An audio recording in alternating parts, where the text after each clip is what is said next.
Saludamos ya a nuestro primero invitado de la noche, a Javier Ortega Smith, secretario general de Vox. ¿Qué tal? Muy buenas noches. Pues muy buenas noches y muchas gracias por la invitación. Bienvenido a la noche en estos tiempos, supongo que intensos, de gestionar a un partido que se presenta a las próximas elecciones y también estando en ese juicio en el Supremo. Sí, tiempos apasionantes para todos y apasionantes para España. El esfuerzo que estamos realizando yo creo que va a dar sus frutos, tanto con unas sentencias condenatorias contra los golpistas como en unos, espero que magníficos resultados en las próximas elecciones. Pues vamos hablando de las muchas cosas que queremos hablar con usted. Antes saludamos a Enric Juliana, Pilar Santos, Yolanda Gómez y Joan Guirado, que nos acompañan también en la mesa. Señor Ortega Smith, ¿cómo está viendo el desarrollo del juicio? Bueno, yo creo que se está celebrando dentro de la magnitud que tiene un proceso con 256.000 folios, con cientos y cientos de horas de llamadas telefónicas intervenidas, de cientos de correos, pues digamos dentro de la normalidad, dentro de lo extraordinario que es una causa especial contra quienes han pretendido dar un golpe de Estado. Nosotros, como acusación popular de Vox, que siempre decimos que no es la acusación popular de un partido político, sino que es la acusación del pueblo español en defensa del Estado de Derecho y de la Constitución y de la nación española, creemos que aquellos indicios que hace 2 años dieron lugar a las investigaciones que hoy nos han traído al juicio, es decir, aquellas primeras querellas de Vox en las que nadie creía, creemos que esto se está demostrando a través de la fase probatoria, que teníamos toda la razón, que estos indicios están quedando perfectamente acreditados y que nos encontramos sin lugar a dudas ante un proceso que muy probablemente terminará con unas sentencias condenatorias con muy altas penas para todos los golpistas. Ya sabe que usted uno de los debates es sobre la existencia o no de violencia o cómo entender esa violencia en esos días, en esos meses. ¿Usted cree que se está demostrando? Mucha gente que dice que puede entenderse que no se está demostrando pese a las declaraciones como las que hemos escuchado hace un rato o las que escuchamos un rato de agentes de la Guardia Civil. Mire, ¿sabe lo que pasa? Que los debates muchas veces no corresponden con la realidad. Es verdad que ha habido un debate interesado, probablemente promovido por los propios golpistas, sobre si todo girase en torno a 2 ideas. A la idea de ¿ha habido o no violencia? ¿Cuánto era esa violencia? Y segundo, si había o no un referéndum ilegal y si les estamos juzgando por sus ideas, si son presos políticos, si todo gira en torno a un referéndum. Y eso es no haber entendido nada o no querer entenderlo. Aquí no se está juzgando un referéndum. El referéndum es una pequeña parte, como nos han acreditado todos los informes de la Guardia Civil, es una parte más, un paso más. Aquí no se está juzgando el votar, porque votar no es delito, como dicen ellos. Es verdad, se despenalizó. Si es que no tenemos ningún problema. El problema no está en un día, el 1 de octubre, de votación. El problema está en que había una organización criminal, una organización delictiva, que estaba creando, y que había creado en gran parte ya, unas estructuras de Estado con una hoja de ruta perfectamente delimitada y con un objetivo clarísimo, que eso es lo importante de la rebelión, que era dar un golpe de Estado, subvertir el orden constitucional, declarar la independencia de una parte del territorio, sustituir al gobierno de la nación, sustituir la Constitución y sustituir las leyes. Y eso no lo dice Vox, eso lo están diciendo a gritos los hechos, lo están diciendo a gritos los testigos, lo están diciendo a gritos los informes de la Guardia Civil. Por tanto, el pretendernos llevar a un debate sobre si el 1 de octubre hubo o no un delito. Mire usted, el 1 de octubre hubo un delito, claro que hubo un delito. El delito de desobediencia a las resoluciones del Tribunal Constitucional y de las instrucciones de Fiscalía y de las instrucciones del Tribunal Superior de Justicia. Delito de desobediencia. Pero eso no es lo más grave. Lo que se está juzgando aquí no es lo que ocurrió el 1 de octubre. Se está juzgando un proceso que tiene sus antecedentes en el año 2012, que tuvo su punto primero con Artur Mas en el 2014, en el referéndum o la consulta no vinculante, como quisieran llamarlo, del 9N, y que tenía una hoja de ruta que terminaba con la declaración de independencia y que separó, gracias a las querellas de Vox como acusación popular, a la actuación de la Guardia Civil, al pueblo español en la calle poniendo banderas y, cómo no, también al discurso de Su Majestad el Rey. Me gustaría preguntarle por ese manifiesto que comentábamos ahora al empezar, de 41 senadores franceses poniendo en duda la legitimidad de ese proceso, y después también la reacción por parte del gobierno francés contundente de apoyo a la unidad de España y a las instituciones españolas. Bueno, lo primero que hay que decir al Senado, a esos senadores, no al Senado, a esos senadores, es que... Algunos de los cuales son del partido de Macron, digo, porque había un poco de todo, no eran, podríamos decir, senadores de partidos socialistas más o menos destacados. Ese es el problema. del Partido Ciudadanos en España, que tenía que ver a ver las instrucciones que le da su jefe político Macron a través de su embajador Manuel Valls en Barcelona, a ver qué cosas están haciendo allí, ¿no? con sus correligionarios franceses. Pero vamos a lo importante.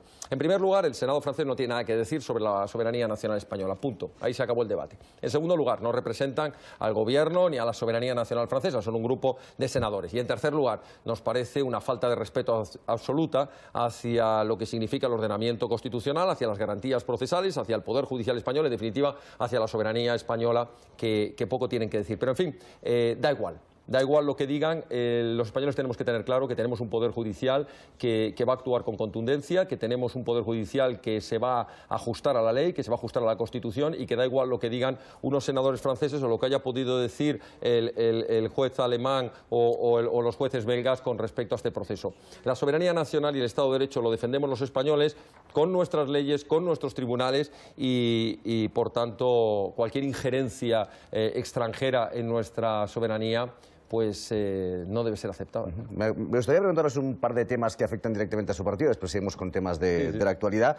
Lo primero, esta mañana usted en otro medio de comunicación decía que iban a investigar esa información de un periódico que se llama La Marea, que apuntaba que un militante suyo en Toledo fue condenado por estar detrás de una agresión a un profesor que le causó una discapacidad del 20%. No sé si han podido avanzar ya en esa investigación, si tienen confirmada esa sentencia y si han tomado alguna decisión. Bueno, nosotros hemos pedido a los servicios jurídicos del partido que soliciten toda la información. Nosotros es un partido que en estos momentos creo que ronda los 42.000 afiliados. Hace un año teníamos 3.500 afiliados.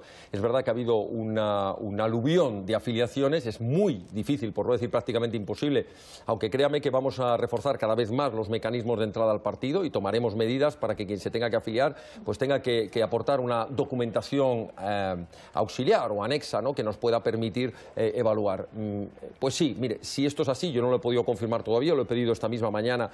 He estado todo el día en el Tribunal Supremo, pero yo di las instrucciones para que desde los servicios jurídicos y los mecanismos de organización del partido se averigüe hasta el máximo y que no tenga nadie ninguna duda. Si esta persona ha cometido esos delitos o ha cometido esas agresiones, esta persona tiene ya abierta una causa urgente de expediente, que no quiero adelantar la decisión que tome el Comité de Garantías o el Comité Ejecutivo Nacional, pero vamos, la expulsión, si se confirmaran esos hechos, sería evidente y además rápida. Aquí no perdemos el tiempo con estas cuestiones, es decir, no nos vamos a rasgar las vestiduras de que mañana pueda entrar en nuestro partido pues alguien que tenga serios delitos a sus espaldas o que haya cometido o pueda llegar a cometer. Pero decía usted que van a intentar tomar más medidas. Sí. ¿Temen que a lo mejor puedan acercarse a ustedes personas que puedan repetir este sin perfil? Ningún lugar a dudas, sin ningún lugar a dudas. Es decir, desgraciadamente, los mecanismos que puedes poner para la entrada a un partido, es decir, pides una serie de requisitos, compruebas la identidad de la persona, pero claro, nos vamos a tener que ver en la obligación, que a mí me encantaría que lo hicieran todos los partidos. Yo lo voy a proponer, al menos, y lo digo ya, lo adelanto ya, al Comité Ejecutivo Nacional, que para afiliarse hay que presentar una certificación de antecedentes penales. A lo mejor pedimos también una vida laboral para ver si los currículum que nos presentan algunas personas pues, que pretenden formar parte de los órganos del partido se ajustan o no a la verdad. En fin, tomar dentro de lo posible todas las medidas. Pero ya digo, no podemos hacer una investigación, aparte que hay una serie de datos que son de protección personal y que te los otorgan personalmente los afiliados o no puedes disponer de ellos. Pero créame que dentro de todos los mecanismos que podamos haremos el máximo control para que este tipo de personas no entren. Pero si una vez entran y son detectadas, nuestros mecanismos son rapidísimos. Aquí no perdemos el tiempo, no tenemos como otros partidos en nuestras listas a personas que han sido condenadas o a personas sobre los que pese algún tipo de declaraciones en medios públicos que sean contrarios a los valores y los principios que defendemos. Y si se producen, actuamos en el momento que tenemos conocimiento con la máxima urgencia. Yo estoy empeñado como secretario general que en este partido vengan aquellas personas que honradamente quieran trabajar por España, con vocación, con lealtad y con honradez. Y aquellos que vengan a aprovecharse de la política, como en tantos otros partidos, y hacer esto un trampolín personal para sus ambiciones o para venir a hacernos daño, porque esa es la otra película, es decir, algunos vienen descaradamente a hacernos daño. He tenido informaciones también de algún otro afiliado. ¿En qué sentido se pues mire, que se afilian y a los 2 meses sale en la prensa una noticia de que afiliado del partido que está en no sé dónde fue condenado. Y dices, esta persona acaba de entrar ahora mismo y ya lo saben los periódicos. Está claro que es que hay personas que hablan con medios de comunicación o medios de comunicación que hablan con determinadas personas y les dicen, tú que estás condenado, afíliate y pasado mañana saco la noticia. Hombre, bueno, pues lo van a hacer hasta que lo pillemos y cuando lo pillemos saldrá por la puerta y por supuesto no dejaremos de condenar lo haré personalmente y lo harán nuestros servicios de comunicación, todos estos casos. Porque nadie tiene que tener ninguna duda que en nuestro partido vamos a hacer todo lo posible para que quienes estén ahí, y por supuesto, especialmente quienes vayan a ser cargos públicos, tienen que ser personas honradas, tienen que ser personas intachables y tienen que demostrar serlo. Es decir, que cuando lleguen al cargo público vamos a ser inflexibles. A la mínima de cambio saldrán del partido, porque aquí nos estamos jugando mucho más, y ya es mucho, que las siglas de lo que representa un partido y un proyecto político. Nos estamos jugando la confianza de muchísimos españoles que han creído en este proyecto, y no les vamos a defraudar. Y que tengan la tranquilidad que si ven en la prensa algún caso de corrupción o algún caso de deslealtad o algún caso que se pueda reportar, vamos a actuar. De violencia. Vamos a actuar. O de violencia, o de desprecio hacia las mujeres, o de carácter xenófobo, o de carácter racista, o de carácter machista, o de carácter ultra, o de cualquier circunstancia que vaya en contra de los valores que defendemos en Vox, vamos a actuar con la máxima firmeza. ¿Por qué? Primero, por convicción, porque no aceptamos estar con personas. Y segundo, porque no queremos que otros utilicen esos casos para dañar nuestro proyecto político. Otra pregunta sobre lo que ha pasado en los últimos años. Han cesado, voy a leerlo bien porque como para no equivocar, han cesado al presidente de Vox en León tras la difusión en la cadena SER de una conversación en la que apuntaba que el partido podía contar con financiación de la Fundación Franco. ¿Por qué le han cesado y si es falso esas afirmaciones que hacía hasta ahora presidente de Vox? A ver, la noticia es falsa y alguien dirá, bueno, si es falsa, ¿por qué le han cesado? Yo me explico. Había declaraciones. Claro, es que, claro, había declaraciones, pero había grabaciones, pero una cosa es lo que uno dice por teléfono y otra cosa es que sea verdad. Es decir, alguien puede llamar a alguien por teléfono y decir, oye, que yo digo que en Vox se acepta, que es lo que viene a decir más o menos la noticia, se está aceptando financiación poco transparente. En concreto se estaba refiriendo al tema de personas que a lo mejor por su condición empresarial no quieran figurar como donantes. Y se apuntaban como propias. Y se apuntaban como propias otras. Es decir, pues le decía a una afiliada, oye, pues haces que has hecho tú el donativo. Nosotros somos un partido, lo diremos hasta la saciedad, con una financiación absolutamente transparente, como ya quisieran tener otros partidos. Cuando se han inventado muchos medios de comunicación, historias truculentas, de si a nosotros nos han financiado Irán, si a nosotros nos han financiado... Nosotros no somos Podemos, que le financia Irán o que le financia Venezuela. Nosotros lo que decimos es que toda la financiación es absolutamente transparente. El que quiere hacer un donativo lo tiene que hacer de acuerdo con la ley. ¿Qué quiere decir? Nombre, apellidos y DNI. No pueden ser personas jurídicas, no pueden pasarse de los importes que establece la ley, y nosotros todo eso se lo comunicamos. En primer lugar, a Hacienda, porque Hacienda tiene conocimiento, porque los donativos se ingresan en cuenta corriente con nombre, apellido y DNI. Segundo, todo eso es auditado anualmente y no tenemos obligación legal porque no habíamos recibido subvenciones públicas. Es auditado desde la fundación del partido por una firma auditora independiente. Tercero, se publica en la página web. Cuarto, lo hemos presentado al Tribunal de Cuentas para que el Tribunal de Cuentas lo pueda fiscalizar, que tampoco hay obligación legal de hacerlo. Tampoco hay obligación legal de hacerlo. Y quinto... O sea, que estas declaraciones son inventadas. Estas son las desde su punto de declaraciones... vista. Estas son unas declaraciones particulares. Le hemos cesado por hacer esas declaraciones, precisamente. No esas declaraciones, esas conversaciones que han sido publicadas. Porque son Porque falsas, claro, es que nadie puede estar diciéndole a un afiliado o puede estar diciéndole como dice él dice, me ha parecido ver en la noticia, que dice que en las jornadas de coordinación que hubo en Valdemoro, algo así como que el responsable de recursos les indicaba que cuando hay alguna persona que no quiera figurar como donante, haga la trampa de darle a alguien el dinero para que sea este. Eso es falso de todo punto. El responsable de recursos humanos, de recursos económicos, lo que permanentemente está repitiendo, y a mí me consta porque yo estuve en esa jornada, lo que repite hasta la saciedad es, cuando os vengan personas, a veces con la mejor voluntad del mundo, a darte un donativo y te dicen, oye, te doy este dinero, pero tal. No, señora, no podemos coger este dinero. No, señor, váyase usted a la cuenta corriente, ingréselo, ponga su DNI. No, si yo no quiero figurar, esto son cosas mías, no quiero que conste. Pero si no es porque conste, es que es obligatorio, tiene usted que hacerlo así. Es decir, nuestras instrucciones a todos los equipos provinciales es que la financiación es una obligación ética, que la financiación tiene que ser absolutamente transparente. Y, por tanto, cualquier caso que sospechemos que ha habido algún intento o tan siquiera una sugerencia de que pueda haber una financiación que no se ajuste estrictamente a lo que establece la ley, lo que tenemos establecido por el partido, se corta por lo sano y, evidentemente, mire, el otro día me contaba el de Economía y fíjese que no estamos... Le voy a pedir un poco de brevedad, señor Llavín, porque quiero hablar de más temas y si no nos quedaremos... Termino con esto. Me contaban que hemos tenido que devolver a Hacienda una cantidad de dinero, no me acuerdo cuánto es, pero una cantidad no es muy grande, pero a nosotros nos hace daño, claro, pero que la hemos cumplido. Cantidad que al no estar identificada, personas que han hecho donativos en cuentas sin identificarse, los hemos devuelto a Hacienda. Es decir, dinero que podíamos haberlo utilizado porque está en nuestra cuenta, inmediatamente lo detecta el Departamento de Contabilidad y se ingresa en Hacienda. Porque no hemos localizado exactamente las personas que hicieron esos ingresos. Y el banco le hicieron un donativo, no coincide el DNI con el nombre, con lo cual se devuelve a Hacienda. Pero ¿usted tienen créditos con bancos para Ningún financiarse? crédito. No debemos. ¿Comparte la propuesta de Podemos, por ejemplo, Sí, de que las campañas no se pudieran financiar con dinero, con créditos? Exactamente. Nosotros no queremos ser un partido libre, independiente, no queremos tener... Pero lo prohibirían, por ejemplo, como propone Podemos, que escuchamos antes. ¿Prohibirlo por ley? No. Nosotros lo que decimos es que hay que acabar con las subvenciones públicas a partidos políticos, a sindicatos y organizaciones empresariales. Ahora, meternos en que un partido político y un banco libremente quieran contraer créditos, allá ellos. Nosotros no lo hacemos por una razón obvia, porque no queremos tener ninguna dependencia con un banco. Queremos tener la absoluta libertad y que no ocurra, como les ha ocurrido a muchos partidos políticos, que recibían créditos, luego recibían condonaciones, ahora está prohibido por ley, pero en aquella época recibían condonaciones a cambio de favores que recibían los bancos. No, nosotros no queremos tener dependencia de ninguna institución financiera y, por tanto, siempre el dinero que hemos recibido ha sido de nuestras cuotas de afiliados y de nuestros donativos.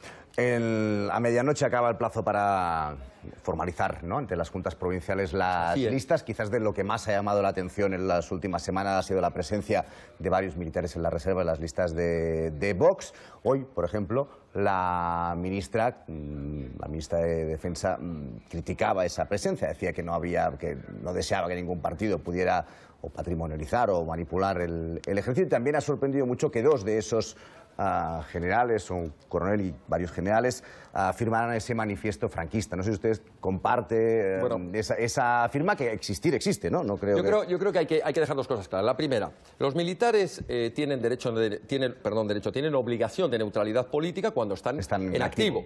Es decir, cuando un militar está jubilado, recupera sus derechos civiles en el sentido político también y pueden participar. Es perfectamente legal. Pero no solo es que sea legal, es que es bueno. Y es una práctica, además, que se hace en el mundo entero. Es decir, en Estados Unidos, en Inglaterra, en Francia. Es un honor que personas con una preparación altísima, que hablan varios idiomas, que tienen varias carreras, que tienen una experiencia y un conocimiento de haber participado en misiones internacionales, en organismos como la OTAN, en la ONU, que tienen un bagaje y una profesionalidad impresionante, quieran participar en un proyecto político. Pero es que además, no solo porque legalmente lo pueden hacer, es que además son personas que han demostrado una lealtad y un servicio a España. Por tanto, debería alegrarnos, y a mí me encantaría que el resto de los partidos hiciera lo mismo, que en sus filas acogiera a militares, a policías, a guardias civiles que hayan cumplido un servicio o que ya hayan abandonado la Fuerza Armada. Y segunda cuestión, la cuestión de ese manifiesto. Mire, ese manifiesto no sé si lo han firmado alguno, ¿no? Pero vamos a ver, si ese manifiesto lo que está diciendo es que estos militares hacían una manifestación desde un punto de vista que nosotros no lo hemos firmado como partido político, pero lo que decimos es que si lo que se está criticando es la ley de memoria histórica o la aplicación de lo que está significando la ley de memoria histórica, nos parece perfecto, porque la ley de memoria histórica está consiguiendo enfrentar a los españoles, volver al guerracivilismo, volver hacia atrás, a lo que nuestros abuelos ya cerraron las heridas y los patios. Por tanto, si ha habido alguna persona de estas que lo que ha firmado es un manifiesto en el sentido de decir que le parece que es una aberración y que además es un sinsentido a estas alturas estar metiéndose en si hay que desenterrar a Franco o no hay que desenterrarlo, si hay que estar con las batallas de la guerra civil, pues evidentemente no lo vamos a criticar, allá ellos. Pero ya digo, ni es un manifiesto de Vox, ni significa que el partido, como partido, lo haya firmado, lo habrán firmado a título individual, ellos como militares, en su condición de militares. La polémica de la semana pasada, el debate que abrió Vox, fue el de la propuesta sobre las armas, sobre los permisos de armas, que los ciudadanos sin antecedentes y con todas sus capacidades mentales puedan tener armas en casa para responder a posibles ataques dentro de casa. Es lo que ustedes han insistido mucho, pero bueno, de todos modos, no sería, entiendo que los ciudadanos sin antecedentes y con todas sus capacidades son muchísimos, afortunadamente, en España. No es igual de peligroso, que no sé si llenar las casas de esas armas, porque después el control de si están en la calle o no es más difícil de que los tengamos, y no sé si a los españoles les puede apetecer que no sepamos dónde están esas armas. Fíjese, cuando hablábamos del juicio yo le decía que muchas veces se ponen debates en los medios de comunicación que no se ajustan a la verdad, son debates ficticios. Yo creo que me he ajustado mucho a su propuesta, a la hora de contarla. Pero fallamos en una cosa, que cualquiera que la haya escuchado pensará que nosotros queremos que se incremente el número de armas en los hogares, y no hemos dicho nada de eso. Si los ciudadanos sin antecedentes y con todas las capacidades pero es que eso existe ya. Nosotros lo que hemos dicho es que, de acuerdo con la legislación actual, con el reglamento de armas, con lo actual, aquellas personas que puedan actualmente, con la legislación actual, tener armas, que por cierto, si no me falla la memoria, creo que hay 500.000 licencias de armas en España. Estamos hablando de personas que tienen armas de caza, personas que tienen armas de tiro olímpico, personas, las menos, que por cuestiones de protección, pues joyeros, empresarios, personas que están amenazadas, tienen licencia de arma para autoprotección. No estamos diciendo que se cambie la ley, estamos diciendo que aquellos que con la legislación actual, es decir, sin antecedentes penales, que hayan tramitado la licencia correspondiente, que la Guardia Civil se la otorgue, etcétera, etcétera, tengan un arma en su casa. Y es aquí donde entra la propuesta. Lo que no puede ocurrir es lo que yo relataba ayer en Jaén.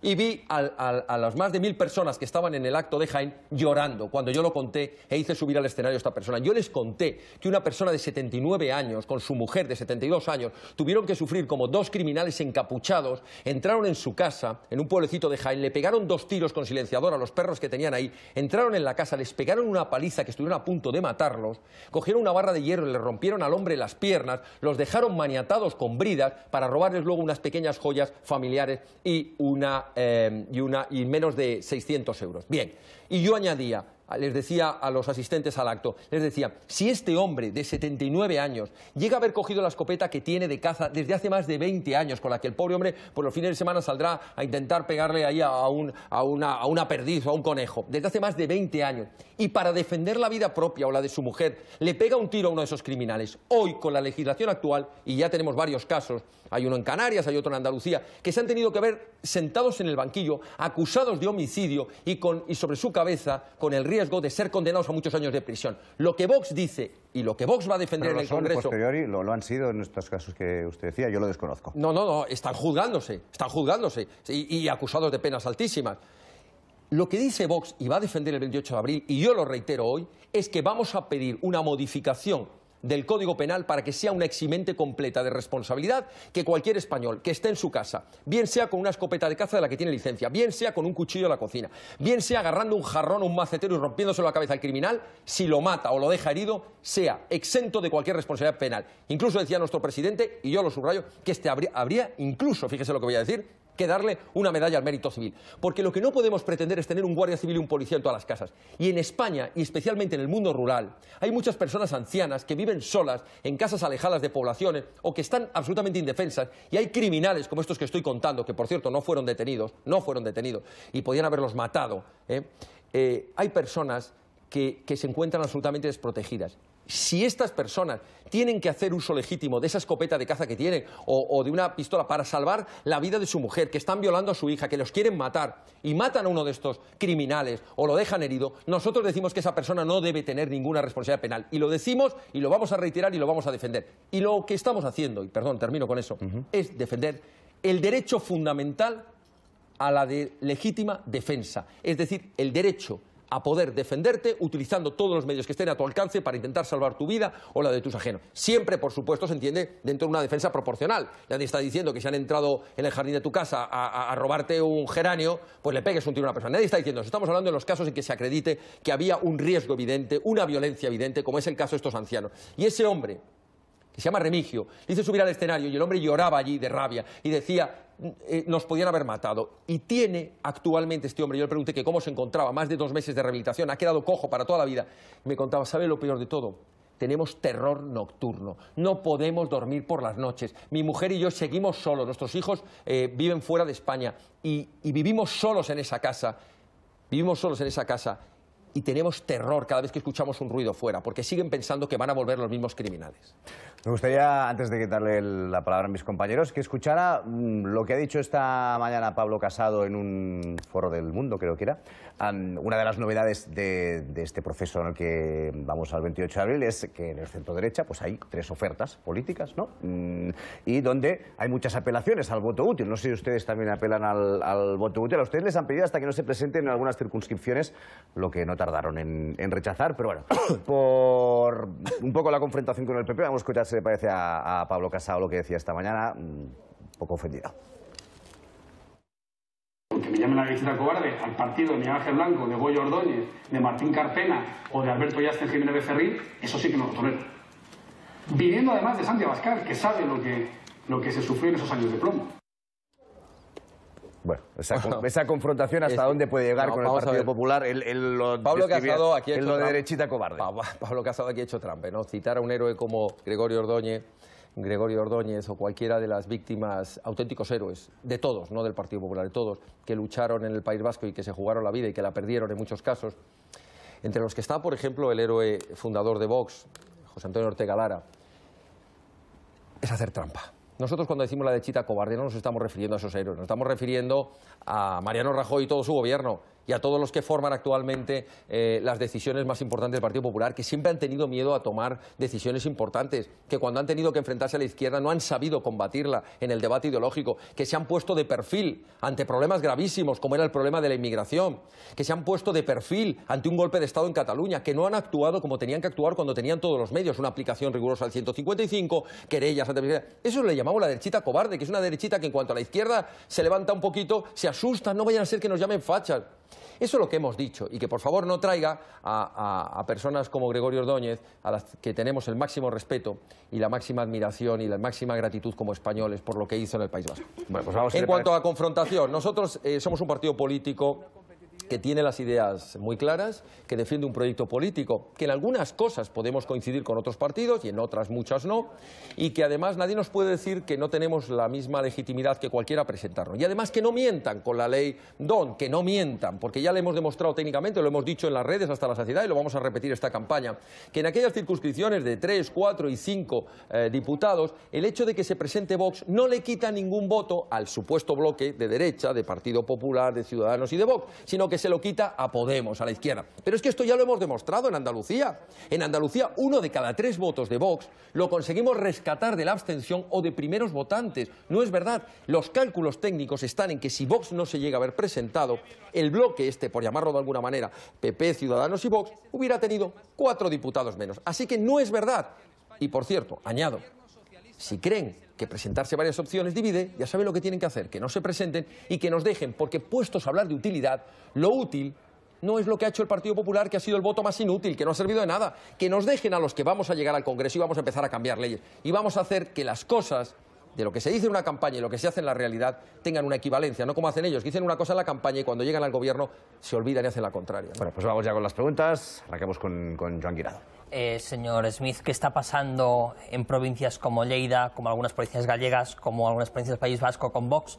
Falta 1 hora y 19 minutos para que cierren las listas y todavía no sabemos quién va a encabezar esas candidaturas. Bueno, pues es verdad, el plazo se termina a las 24 horas, no significa que no existan listas y que no haya candidatos, lo que significa es que ha habido que hacer un proceso lo más rápido que hemos podido de selección de candidatos, de supervisión de quienes se presentaban, pero vamos a tener a valientes en todas las provincias españolas y vamos a tener candidaturas... ¿Se van a presentar a todas ya definitivamente? Sí, nos vamos a presentar a todas, salvo que ocurra lamentablemente algún fallo en la presentación de las candidaturas, que yo espero que no, pero hay candidatos para todas las provincias españolas, tanto para el Congreso como para el Senado, y esas provincias de las que todavía no se haya anunciado, pues a partir de mañana seguro que van a saber ustedes quiénes son. Obligatoriamente. Obligatoriamente. Pero no se preocupe, es verdad, somos un partido pequeño que ha tenido un aluvión de afiliaciones, de candidaturas, que nos hemos visto involucrados en una sucesión tremenda de procesos electorales y que, como hemos hecho un esfuerzo y queremos hacerlo en la selección de los mejores, pues esto nos ha llevado un tiempo y nos hemos tomado, desde que se convocaron las elecciones hasta el mismísimo día de hoy, el máximo tiempo posible para llegar con la máxima revisión posible de los candidatos. Yolanda. Hola, buenas noches. Muy buenas Yo querría noches. preguntarle cómo valora usted la gestión de esa derechita cobarde, cómo califica usted la gestión del señor Rajoy en materia económica, ¿no? Cuando el PP fue capaz al final de coger una economía al borde del rescate, sacarla de ese rescate, volver a hacer que España creciera, aprobar una reforma laboral que ha permitido crear varios millones de puestos de trabajo. No sé, también tiene las mismas, o sea, su valoración es igual de crítica que con pues mire, materia política. Muy crítica. El Partido Popular ha jugado siempre con una especie de mantra que repite que ellos son los buenos en la gestión. Bueno, y resulta que nos encontramos un Partido Popular que, teniendo mayoría absoluta, eleva la deuda pública española a unos niveles que no se había alcanzado jamás. Nos cuenta y nos vende la moto de que de que no nos han intervenido. Hombre, pero ¿cómo nos van a haber intervenido? Si usted no hubiera pedido el dinero para el rescate, porque la mayoría del aumento de la deuda es por el rescate bancario. Sí, pero el problema es quién ha rescatado. Es que el rescate lo hemos hecho los españoles. Sí, claro. A costa de elevar los impuestos, más de 30 impuestos, hasta cuotas de impuestos y de imposición fiscal, vamos, que ni Izquierda Unida ni Podemos se habrían atrevido a hacer, o ni siquiera llevaban en su programa, a base de presionar fuertísimamente en el tema fiscal, a base de no reducir nada el gasto público, a base de endeudarnos a los españoles, no esta generación, y la próxima, que veremos a ver cómo se paga todo esto. Claro, es que así cuadran los números, ¿no? Claro, el decir han hecho una buena gestión económica, ¿en qué medida? ¿En la medida de dejarnos hipotecados para las próximas generaciones? ¿Qué hubieran hecho ustedes? ¿Hubieran dejado que perdiéramos los que teníamos dinero metido en los bancos, en todas las cajas de ahorros, que hubiéramos perdido ese dinero? No en los bancos, no, en las cajas. Es que es importante, es importante. Es que el rescate de las cajas de ahorros era por culpa de los partidos políticos. Porque estuvieron metiendo... Sí, pero es que claro, fueron ellos los que modificaron la ley de las cajas de ahorros, fueron ellos los que se metieron en las cajas de ahorros para meter a todos sus amigos, para financiarse ellos, y luego tuvimos que salir a rescatar todos los españoles, a costa de lo de siempre, del bolsillo de los trabajadores y los autónomos. Así que el Partido Popular en materia económica, que se le llena la boca y que siempre tienen los mejores economistas, lo que tiene... por cierto, perdón, quería decir que lo que ha sido incapaz el Partido Popular es en recortar nada el gasto público. Usted dice que qué hubiéramos hecho nosotros. Y el gasto político innecesario, que esto es lo importante. No estoy hablando del gasto de sanidad, no estoy hablando del gasto de educación, de infraestructuras. No, estoy diciendo haber recortado de verdad el gasto político innecesario. Y claro, cuando se nos dice, ¿y usted qué pasa? ¿Hubiera aceptado que el dinero venía de fuera? ¿Hubiera aceptado una intervención de la economía? Pues mire, yo lo que habría hecho es haber llevado a cabo una política muy rigurosa en cuanto a los gastos. Hubiera reducido enormemente los gastos, hubiera bajado la presión fiscal y hubiera intentado que la economía española se reactivase. Así que el Partido Popular tampoco puede dar lecciones. Y es derechita cobarde en materia fiscal porque no se ha atrevido a reducir impuestos, no se ha atrevido a meterle mano a tanto gasto político innecesario de comunidades autónomas, de ayuntamientos. Por ejemplo, no fue capaz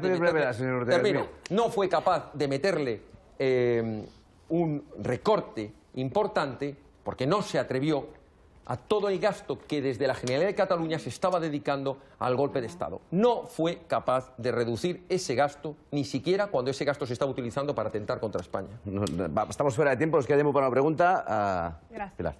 Pues mira, yo tenía una pregunta preparada que era preguntarle justamente por ese testimonio del que ha hablado, de Remigio, del mitin de ayer, porque he visto un vídeo y me ha llamado muchísimo la atención que usted le dijera allí a él y que subiera, no que subiera, sino que usted le daría la medalla al mérito civil a cualquier persona que responda a un ataque en su casa. Sí, por su valentía y su heroísmo.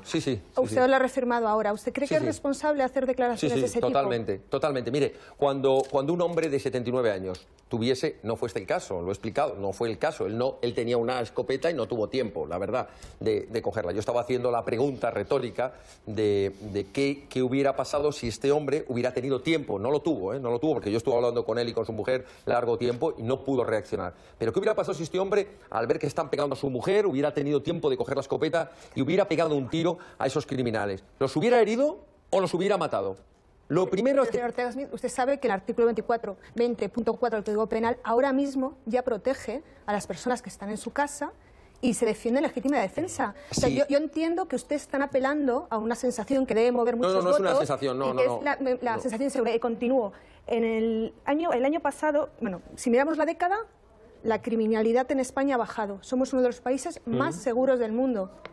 Seguros del mundo. El año pasado, estaba mirando ahora los datos, subieron, ¿sabe lo que subió? Las violaciones en el 22%, pero cayeron los homicidios. Entonces, no acabo de entender que ustedes introduzcan este tema tan delicado en plena campaña electoral y apelando a la sensación de inseguridad cuando España no es un país inseguro. Y hemos acabado ahora, acabamos un periodo muy complicado en nuestra historia con la banda terrorista. Esto es lo mismo, lo de evaluar el mayor o menor riesgo y las reformas, el hacerlo en función de que haya un mayor número o menor de víctimas. Esto lo hemos discutido muchas veces cuando hablamos del manido tema de la llamada ideología de género, cuando nosotros decíamos también hay que proteger a las víctimas hombres y nos contestaban, sí, pero es que son muchos menos. Bueno, pero también son víctimas. Quiero decirle con esto que Yo me alegro, y me alegro como español, igual que se alegra usted, en que en España sea uno de los países con la tasa de criminalidad más baja. Pero eso no significa que no hay casos en los que, habiendo utilizado la legítima defensa, se han visto como un policía local que hizo uso de su arma y está siendo acusado de 20 años de prisión. Entonces, como esos casos ocurren... tendrá que justificar ante el juez bien, los supuestos que usted lo sabe mejor que yo, que están en el 20.4 claro, del Código entonces, Penal. Os voy a pedir brevedad. Sí, entonces quiero decir que estaremos de acuerdo que, aunque sean pocos casos, si ocurre algún caso, que tenga la plena seguridad aquella persona que haga uso legítimo de la defensa, repito, puede ser con una escopeta, puede ser con el cuchillo de la cocina o puede ser tirándole un jarrón a la cabeza, no lo sé, pero que haga uso, tiene que tener la tranquilidad de que nunca va a poder ser sentado en el banquillo en el momento que se acredite mínimamente en un atestado que quien estaba en su casa era un delincuente, que era un criminal, que tenía una pistola, etcétera, etcétera. No estamos diciendo, repito, una persona que ha entrado por equivocación en una propiedad y alguien tenga derecho a cometer algo. Bueno, pues lo vamos a tener que dejar aquí. Estamos ya muy pasados de tiempo, señor Ortega Smith. Muchísimas gracias por estar esta noche con nosotros. Gracias de verdad por la invitación y muy buenas noches. Hasta la próxima. Gracias.